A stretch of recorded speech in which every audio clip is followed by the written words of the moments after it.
Shalom, friends. Parashat Shlach is all about the Meraglim, all about the spies and their report. And yet, the response of the Jewish people to the words of the spies is striking. They say, Vayilonu al Moshe va'al Aaron kol Bnei Yisrael. The whole of the Jewish people complained upon Moshe and Aaron.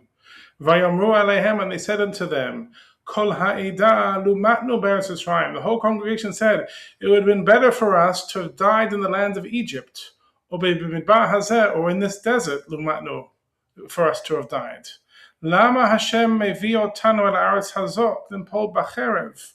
Why have you brought us to this land to die by the sword? Nashenu v'tapenu, our wives and our children. And they said here, Halot tov lanu shuv Mitzrayim. Would it not be better for us to return to Egypt? Vayomu ish el achiv, and each man said to his fellow, Nitna rosh v'nashuva Mitzrayim. Let us point us a new leader and return to Egypt. What is this desire, this obsession of the Jewish people to go back to Egypt?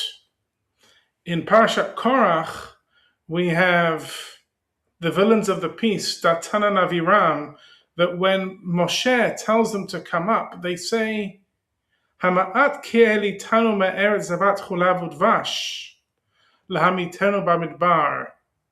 Would it only be that you, the one, Moshe, who took us out? Look what they describe Egypt as. They call Egypt the land flowing with milk and honey, to kill us in the desert.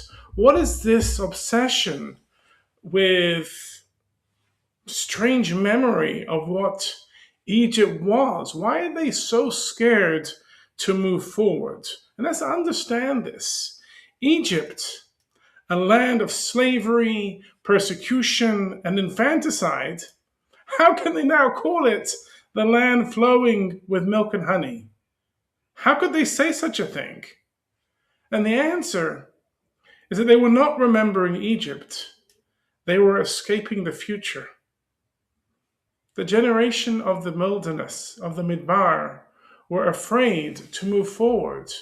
They could not face a new option of all the challenges ahead of them.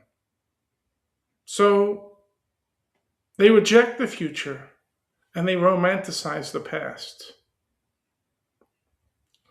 Perhaps one of the great lessons of Geulah, that redemption is not just leaving Mitzrayim. It's refusing to let Mitzrayim become your ideal. Many of us can leave the place that we're stuck. But some of us, it's very hard for us not to long to go back to it. The Torah's message is very clear. The growth that is required of us is to challenge ourselves, not just to leave the place where we came from, but not to yearn to go back there. To not think it's a land flowing with milk and honey, God forbid, but to realize the challenges, the difficulties ahead of us. That is the land flowing with milk and honey. And I've said this before and I'll say it again.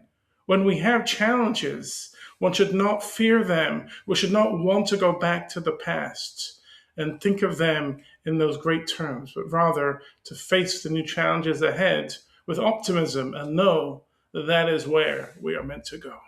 Shabbat Shalom.